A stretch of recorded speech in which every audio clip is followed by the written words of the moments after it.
Welcome to Stuff You Missed in History Class, a production of iHeartRadio.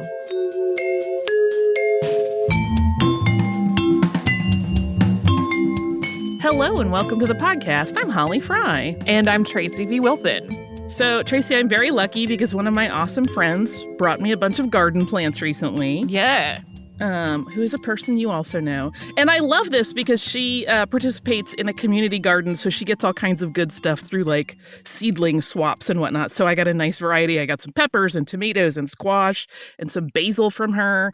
And I had already started a bunch of mint in my house so that I can always have ready mojitos on hand. And all of this kind of needed to be moved into planters. And so I finally started doing that. And as I was, doing this, I had one of those very simple but profound moments where I found myself thinking about all of the places and efforts and plants that have contributed over time to me on my back deck, digging soil out of my compost bins to make new homes for all these plants. Might sound a little self-important, but really it was more like I'm part of a bigger picture, and it just hit me in that moment. Sure. So this got me thinking about gardening and how it is really gardening more than almost any other sort of obvious thing is a living history that connects us to all places and people through time.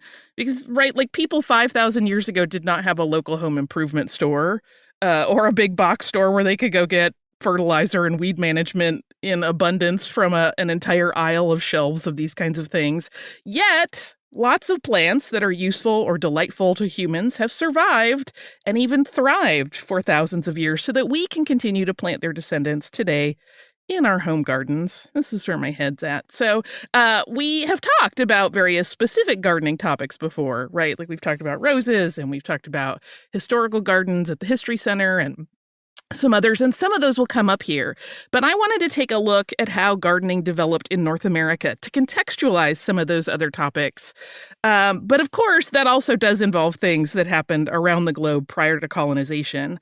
So to level set, this is definitely one, it's more North American than anything else. It's definitely more focused on the idea of a garden than landscaping or growing crops, though there's some overlap because some of those learnings kind of contribute to gardening.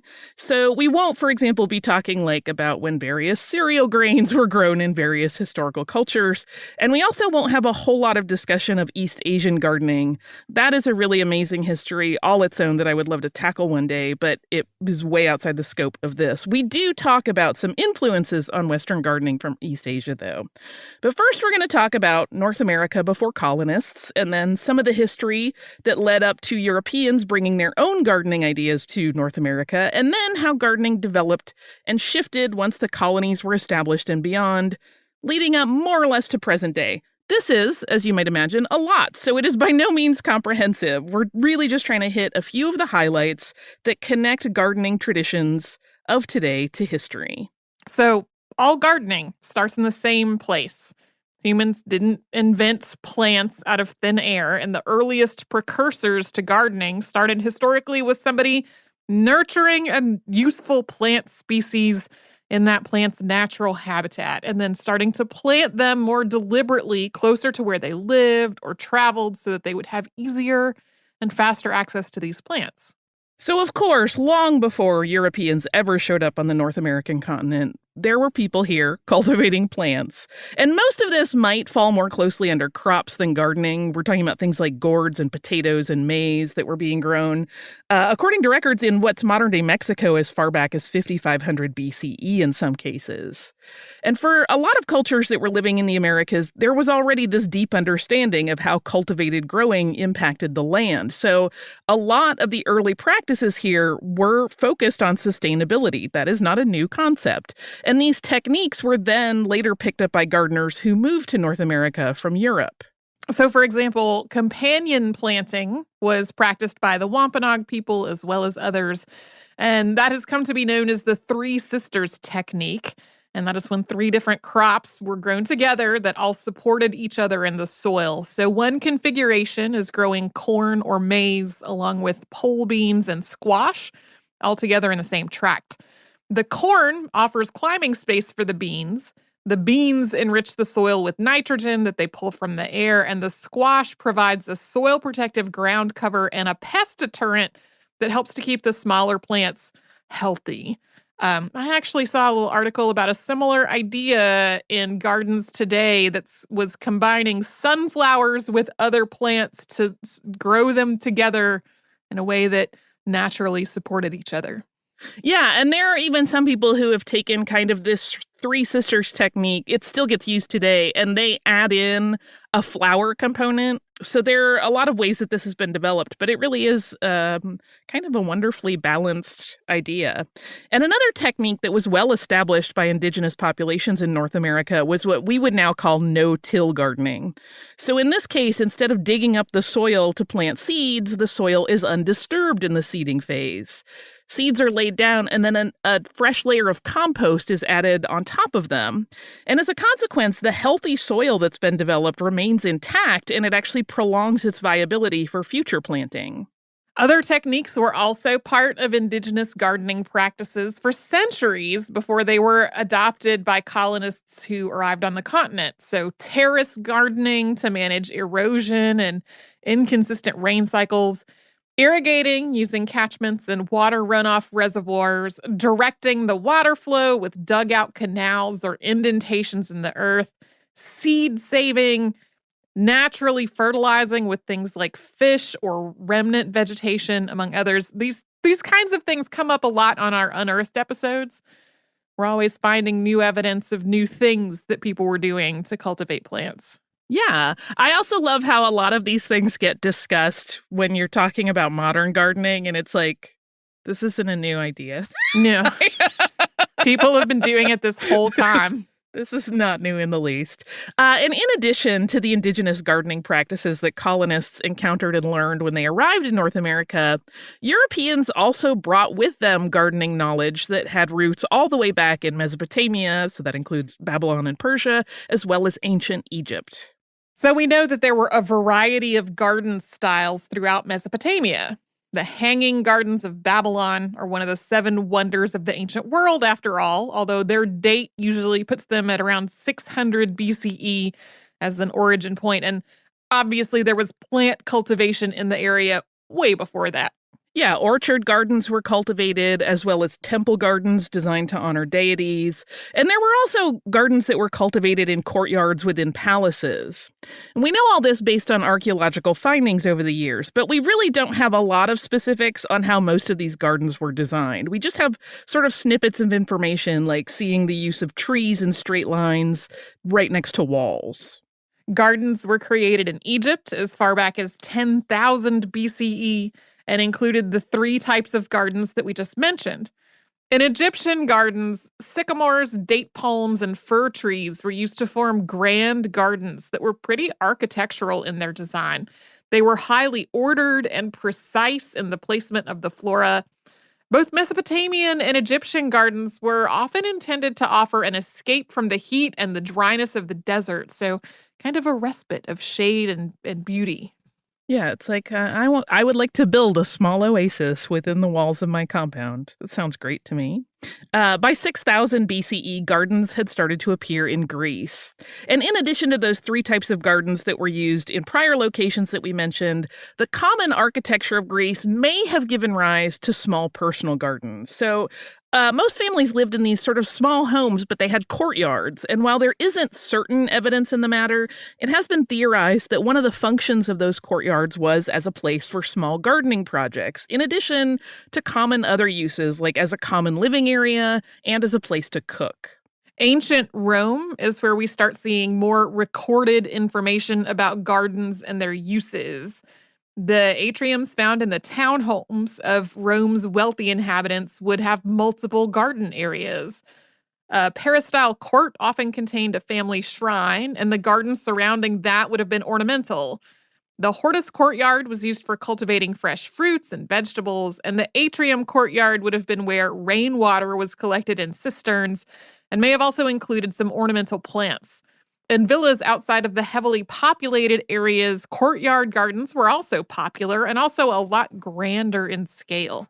As Roman military efforts moved into Europe over time, so did their gardening aesthetic. So when Roman officials, for example, would conquer a place and then move into that conquered territory, they would then have homes built that included all of the comforts of home as they knew it, including gardens. Another carrier of the garden tradition from Western Asia into Europe was the spread of Islam that started in the 8th century when Islamic forces attacked the Iberian Peninsula. Just as was the case with Roman officials, the conquering Muslim leaders set up new homes in Spain, and they also had gardens planted. By the Middle Ages, gardens were spread throughout Europe in castles, monasteries, manor houses, and private homes of the upper middle class, as well as smaller subsistence gardens for the lower classes. One of the common features of castles during this time is something I absolutely love. It's an arbor. That's a small private pleasure garden used almost as an outdoor room. There were also food gardens associated with most castles. Often those were outside of the castle walls to include things like fruit orchards and large-scale vegetable gardens.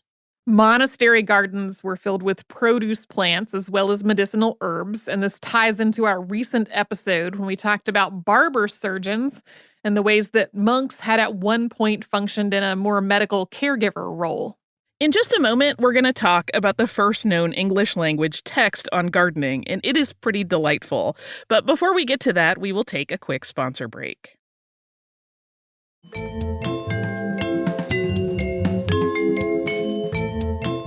Somewhere in the early to mid 1400s, the earliest English language gardening book was written. Actual estimated dates for it are kind of all over the place, but regardless of the exact origin date, the feat of gardening, attributed to author John Gardner, offers a massive amount of information for horticulturists to draw from. Trinity College, Cambridge has the only known copy. It is 88 pages long, although the last dozen of those pages are very damaged. We don't know who John Gardner was, although there has been plenty of speculation. Interestingly, a good bit of this gardening manual was written in verse. And in a commentary on the book written in 1893 by an Honorable Alicia M. Tisson Amherst, John Gardner's writing in gardening is critiqued as follows. Quote, John Gardner must certainly have been a practical gardener, as the poem is a series of most sensible and reasonable instructions for growing fruits, herbs, and flowers, and his work is singularly free from the superstitious beliefs in astrology and the extravagant fancies and experiments in grafting and rearing plants, especially fruit trees, so prevalent in the writings of this period. That he was not skilled in making verses can be seen by his poem. The lines frequently fail to scan, and many of the rhymes are very imperfect. I love that criticism. So to give you a taste, Gardner's verse begins with, and this is kind of amended from its original language to be a little easier to understand, but for the most part, it's all there. How so well a gardener be, here he may both hear and see. Every time of the year and of the month, and how the craft shall be done. In what manner he shall delve and set, both in drought and in wet, how he shall his seed sow, of every month he must know, both of worts and of leek, onions and of garlic, parsley, clary, and also sage, and all other herbage. I want to say garlic as garlic from now on. I know, me too. So here's part of the section on grafting. Thou must graft apple and pear from the month of September to April. With a saw thou shalt the tree cut, and with a knife smooth make it, clean between the stock of the tree, wherein that thy graft shall be. Make the cutting of thy graft between the new and the old staff, so that it be made to life, as the bake and the edge of a knife. A wedge thou set in the midst of the tree, that every side from other flee, till it be opened wide, wherein the graft shall be laid. I find this whole thing incredibly charming. The oldest known botanical garden is the Botanical Garden of Pisa that was established at the University of Pisa to house Luca Ghini of Imola's herbararium. Close on its heels, another botanical garden was founded in 1545 at Padua University. The Orto Botanico was established to give the medical school at Padua ready access to medicinal plants. The Botanical Garden Padua still exists today as a teaching garden. It has an estimated 6,000 plants in its collection, and it's also a UNESCO World Heritage Site, and it's open to the public. You'll sometimes see the Padua Garden listed as the oldest. This is because the Pisa Botanical Garden has moved twice, and in relocating, it forfeited that oldest title. Yeah, both sometimes get called the oldest. Nobody seems too spun up about it. During the early Renaissance in Europe, gardens expanded in size as the next step to the grandeur of expansive formal gardens. So during the High Renaissance was when gardens really started to become more highly formalized, with those intentions of creating huge visual spectacles that highlighted the grand homes of families that could afford extravagant landscaping. So these geometric designs were a display of both wealth and taste. While we're not talking about Asia's gardening history so much in this episode, we do need to note that it was certainly influencing the Western world's gardening aesthetics. A 1685 essay written by Sir William Temple really extolled the virtues of the East Asian gardening style, which was more in tune with nature and not about forcing rigidity onto it. At the same time that André Le Nôtre was lauded for his manicured masterpieces at Versailles, Temple's writing espoused the wisdom of a softer design for gardens. And then over time, some designers did try to incorporate what they thought East Asian gardens might look like in their own plots. Over time, English gardens in particular adopted touches that referenced Chinese and Japanese gardens. Although, again, they were really usually referencing their imagined versions of those cultures. Yeah, it was one of those instances where these people had never seen gardens in China or Japan, but they were like, I know, a pagoda. So they would just drop it in their garden. Kind of a messy way to do it. And this is where we're actually going to transition back to North America. So when Spanish ships landed at St. Augustine, Florida, starting in 1565, they brought with them both plants that were native to Spain and others that they had collected on their journey, which they then cultivated in this new place. And this was the first of many integrations of non-native plant life with plants that naturally grew in the area. The gardens and crops of the early pilgrims in North America were widely known to have been successful thanks to knowledge they got from the Wampanoag. And the difference between the soil of New England and the soil of England is really significant. And while many of these people had plenty of gardening and farming knowledge from back in England, it really did not transfer across the Atlantic in a way that could have sustained them. We mentioned the Three Sisters method earlier, and this is where that technique started to be incorporated by European colonists. Incidentally, the success of these crops not only fed the early arrivals in the colonies, but it also enabled them to ferment their own alcohol, something that was culturally important to English and other European colonists from the very beginning. As the colonies continued to expand, of course, so did their horticulture. In the Jamestown colony of Virginia, seeds were used to start gardens that would mirror some of the items that colonists had been accustomed to in their own home gardens back in England. And they also integrated plants in their gardens based on their learnings from the Native American population. So that included large-scale growings of things like tobacco and corn, as well as growing squash and native bean varieties. One of the earliest laws in the colonies that involved plants was passed in 1639 in the Jamestown settlement, and that required anyone who had a certain acreage to plant an orchard and also to have a fenced garden. A popular garden for North American colonists was the so-called dooryard garden. That means like a small patch of plants right outside the home's front doorway, and that offered vegetables and herbs for the household. This idea continued well beyond this into the 1800s as people started to migrate west. Dooryard gardens gave way to what are called kitchen gardens. Those are the same basic idea, but sometimes they tended to be a bit larger than a dooryard garden to include more food plants because As we got further and further away from established places, there were, of course, fewer options to procure produce elsewhere. You kind of had to do it all yourself. Fruit trees were sometimes included in these gardens along with the vegetables and herbs. By the 1800s, as these settlements turned into towns, residents were less immediately dependent on growing their own food. And so some of the gardens shifted their makeup to include things that were planted just because they were pretty.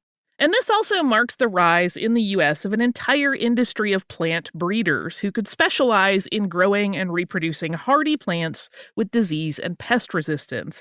And then they could ship seeds or plants to growers around the expanding country. If you recall our episode on Joel Roberts' poinsettia, this was around the time that he was sending samples of what would come to be known poinsettias, as well as other plants from Mexico to the U.S. And after that point, poinsettias exploded in popularity. At this point, it wasn't just wealthy people like Poinsett who were interested in plants as a hobby.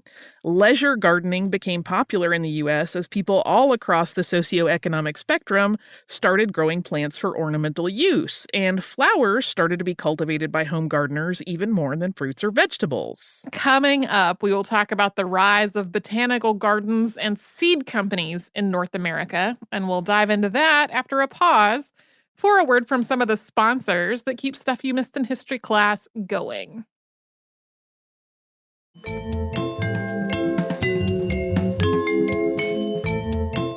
The colonies got their first botanical garden in 1728 in Philadelphia. Its founder was Quaker John Bartram, a friend of Benjamin Franklin, and Bartram used his contacts in London to trade seeds back and forth, so North American plants were being exported to Europe at the same time European plants were being sent to the colonies. Bartram is credited with sending dozens of plant species to Europe for the first time and was granted the title of Royal Botanist by King George III. Bartram's garden still exists, and it is open to the public. Flushing, New York was home to the first commercial nursery in the colonies. That was opened by Robert Prince in 1737. That nursery, like Bartram's business, imported and exported plants and seeds, both with Europe and with Australia, and also offered ornamentals and grafted fruit trees for sale. Prince's expansive cherry orchard was the source of 10,000 trees worth of barrel-making wood during the Revolutionary War. Prince's nursery was seen as so valuable during this conflict between the colonies and England that British General Lord Howe commanded that it be protected. The Prince nursery operated for 130 years. As we know, throughout colonization in early U.S. history, there have been enslaved people, going all the way back to the 1600s. And gardening was part of the enslaved population's life. This has come up on the show before a couple times, and I wanted to make sure we touched on it again.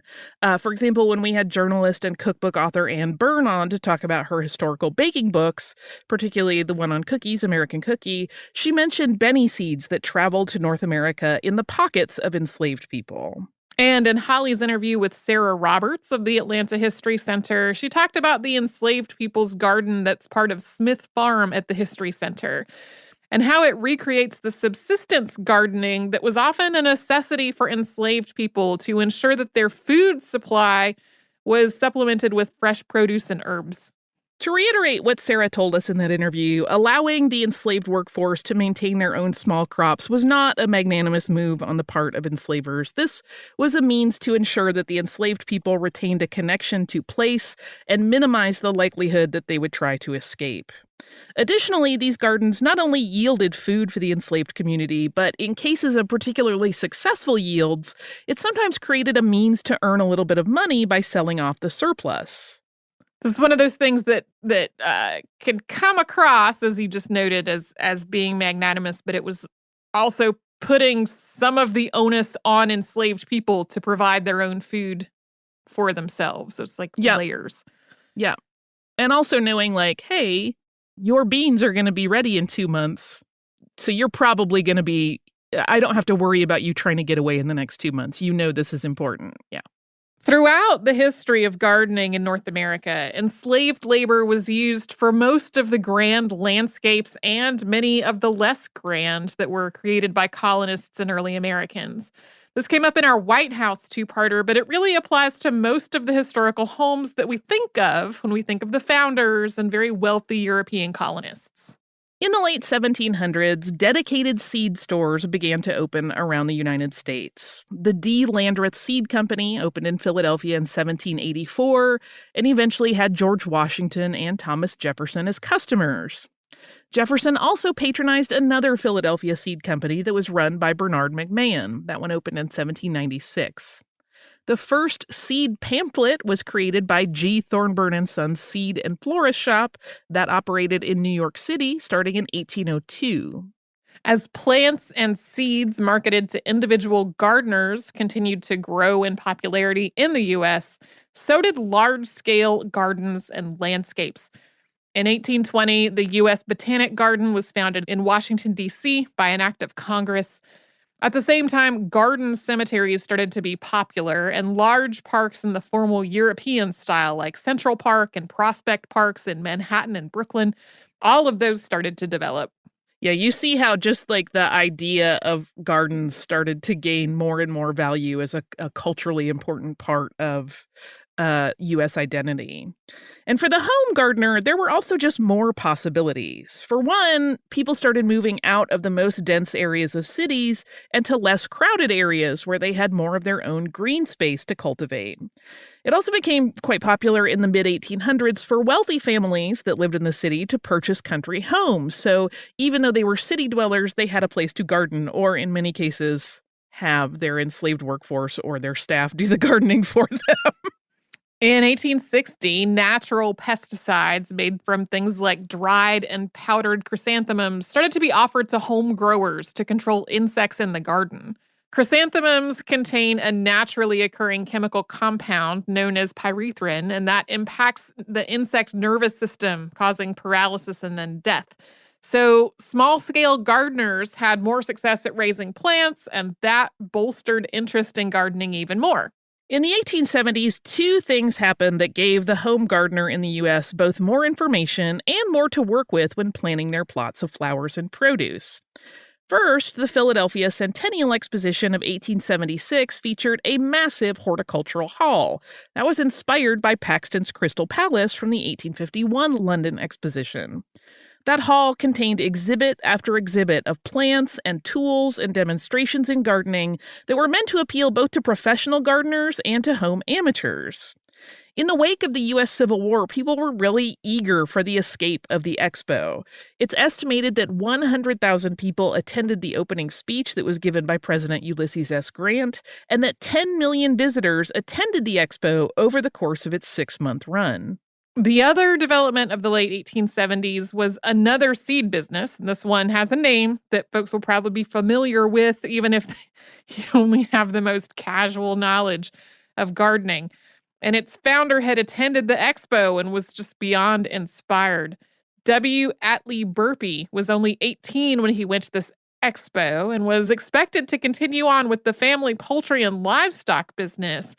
He was so deeply interested in gardening and particularly breeding plants. He had studied plant genetics alongside animal genetics as he prepared for his career. He had probably read Gregor Mendel's experiments with plant hybrids and had done some experimenting on his own. So in 1878, he founded the W. Atlee Burpee Company, but at the time it focused at first on poultry and then other livestock. But within just a few years, Burpee had added seeds to his offerings, and soon he was shipping seeds and plants throughout the Northeast and the Plain States, and he had to hustle to keep up with demand. Burpee also made a trip to Europe every year to tour the continent and meet with other horticulturalists, and he would use his notes from these trips, along with the stock that he acquired along the way, to write each Burpee catalog. Of course, Burpee seeds are still easy to find today. You can find them in home and garden centers, big box stores. You can buy them online. They're kind of like I would guess, the most common name in seeds. As all these seed companies were established and demand for seeds grew, people started to see a need for a trade organization for seedsmen. And the result was the formation of the American Seed Trade Association in 1883. That still exists. It's one of the oldest trade organizations in the country. It was founded to address issues like tariffs and establish guidelines for claims against seed performance. Today, the ASTA states its mission is Quote, to be an effective voice of action in all matters concerning the development, marketing, and movement of seed, associated products, and services throughout the world. ASTA promotes the development of better seed to produce better crops for a better quality of life. The first women's garden club in the U.S. formed in 1891, not far from me. That's in Athens, Georgia. And soon, garden clubs like it had popped up throughout the country. And in 1913, several of those garden clubs joined together in Chestnut Hill, Pennsylvania, to form the Garden Club of America. Gardeners Elizabeth Martin and Ernestine Goodman had founded the Garden Club of Philadelphia in the early 1900s, but their move to form this larger coalition enabled deeper engagement on issues beyond merely cultivating one's own personal garden. And the group's ideals have remained more or less the same: to stimulate the knowledge and love of gardening among amateurs, to share the advantages of association through conference and correspondence in this country and abroad, to aid in the protection of native plants and birds, and to encourage civic planting. Today, the GCA offers merit-based scholarships in a variety of horticulturally related fields, promotes conservation, and traces the history of gardens throughout the U.S., among other efforts. As the 19th century came to a close, the placement of the home garden shifted. Up to this point, outside the front door had continued to be the usual place that a person would probably find a home garden. But a new concept came into favor that replaced the dooryard garden, and that was the lawn. The lawn fell in line with the Victorian trend of formality, an aesthetic that quickly traveled across the Atlantic to the U.S. And while there were still ornamentals grown in the front yard at this time, the structured nature of lawn landscaping for homes meant that a lot of herb and vegetable gardening, as well as some flower gardening, just kind of shifted around to the back or the side of the house. In 1902, a school garden initiative was started by Fanny Griscom Parsons. Initially launched on a plot in Manhattan's Hell's Kitchen neighborhood, the project assigned small garden plots to the students. Each student was given a 4x8 plot to grow an assortment of vegetables. The idea was that the hundreds of city-dwelling students who participated would learn to work together and become connected to nature while also beautifying a portion of the city. This program expanded and moved to a space in DeWitt Park, and Parsons started lecturing on school gardens to teachers. She actually became director of the Bureau of School Farms in 1910, and that was a program that lasted until the early 1930s. During World War I, many of these school gardens were dedicated exclusively to growing vegetables to help the war effort. Promotional posters read, "Join the United States School Garden Army." Beyond schools, Americans were encouraged to grow gardens to supplement their rationed allotment of food. At the beginning of the 20th century, a trend which has recently cycled back into favor began in the form of more natural gardens. The structure and formality that had really dominated the late 1800s started to fall out of favor, and they were replaced with efforts to grow more native plants in pleasing arrangements and a desire to soften the hard lines to match the natural form of the surrounding landscape. In 1922, the American Horticultural Society was started. Similar to how the Garden Club of America formed, this nonprofit group came together to combine the existing American Horticultural Society, the National Horticultural Society, and the American Horticultural Council. The AHS continues today with a mission to, quote, share with all Americans the critical role of plants, gardens, and green spaces in creating healthy, livable communities and a sustainable planet. During World War II, Americans were once again encouraged to grow vitamins at your kitchen door by planting victory gardens. The White House had its own victory garden, and the idea became symbolic of the American spirit. And as we've mentioned on the show before, many Japanese Americans who were incarcerated in internment camps by the U.S. as part of Executive Order 9066 grew their own gardens at the camps. The post-war suburb boom saw another surge in personal gardens. The yard space that a lot of people had for the first time was used largely for ornamental purposes. It was connected to this growing idea of leisure living. But then in the second half of the 20th century, activism around conservation led to new initiatives and trends in gardening, as the focus for a lot of plant enthusiasts turned away from just cultivating private gardens and toward projects that enriched their communities and reclaimed green spaces in densely populated areas. This is also an era when gardening television shows, which have existed from just about the beginning of broadcast TV, really took off in a big way. If you watch HGTV, you can thank earlier shows like The Victory Garden, which started running on PBS in the mid 1970s and was definitely part of my childhood. Mine too, and I haven't watched it, but I believe they have relaunched a new version of it, so I'm curious about it. Today, gardening seems to be more popular and more varied than ever. Part of this, of course, is because everyone was stuck at home for the last year and suddenly was like, I could grow some stuff. And while some people tend to specialize plants in their greenhouses, others help manage wild growth gardens, and yet others create their own topiaries in their yards. One of our neighbors has gotten very into topiaries during the pandemic. Some people grow squash in raised beds or grow small container gardens, or there are plenty of people that just have a lamp system to grow fresh herbs in their kitchen. There is a way for almost anyone who wants to garden to engage with it at whatever level they're comfortable with. And all of these possibilities are really part of this long history. A lot of the produce varieties that we grow today have been grown in some form or another for centuries or even millennia. As just one example, onions have been grown for at least 5,000 years, although whether they originated in the area that's modern-day Pakistan or in Central Asia, that's a matter of debate. Onions were buried with the pharaohs of Egypt, and they appear in medical texts in India going back to the 6th century. And as we talked about at length in our episode on roses, if you're growing ornamental flowers, you're benefiting from centuries of work to create hardy, beautiful plants. So when you're working on your own garden or your community garden or whatever, you are a link in this ongoing historical chain of people growing stuff. Yes, I love it. That's why I love gardening so much. And please, please let my tomatoes work this year. Oh, dear. I have a really, I need to get an expert involved because I have a history of having some very near misses and plant failures. We can talk about it during the behind the scenes on Friday. But that is our very brief. I mean, there's so much detail you could dive into on any one of these. And some of the people we mentioned could certainly be episodes of their own. But I hope if anybody is out there gardening that they think about how they're part of this bigger picture of gardening and how it's one of the few things that connects humans across all cultures in a really obvious and tangible way in our day-to-day lives.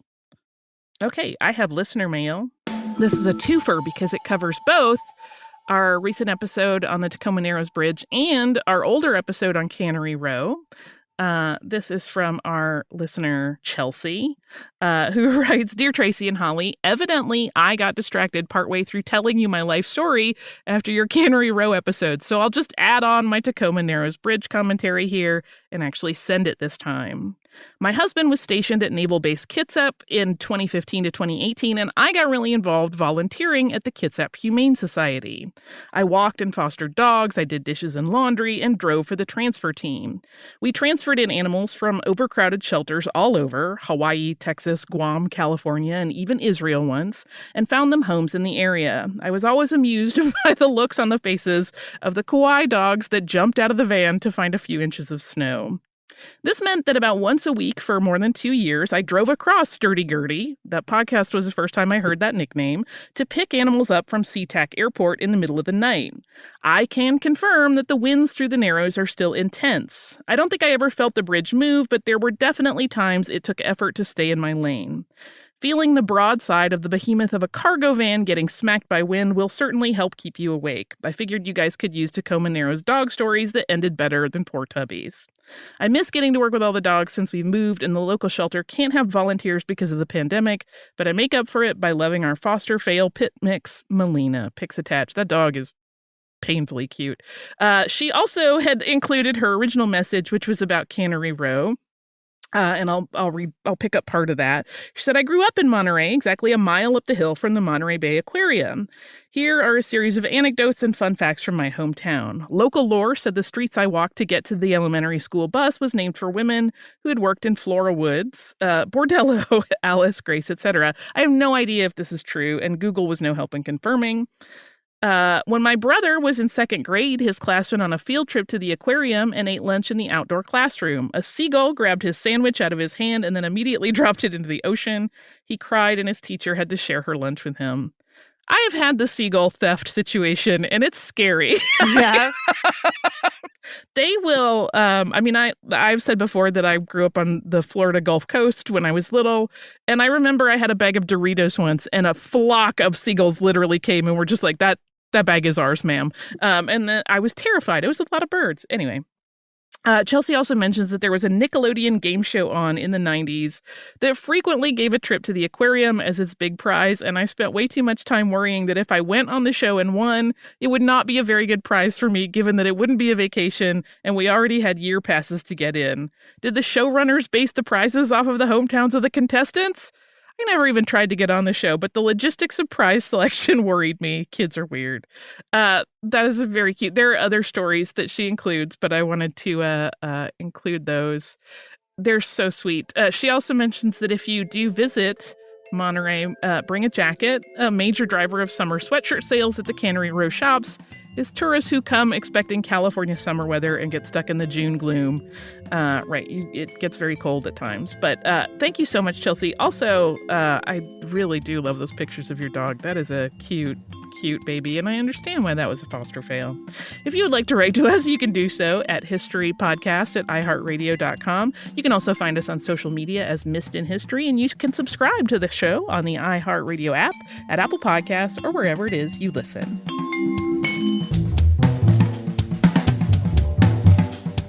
Stuff You Missed in History Class is a production of iHeartRadio. For more podcasts from iHeartRadio, visit the iHeartRadio app, Apple Podcasts, or wherever you listen to your favorite shows.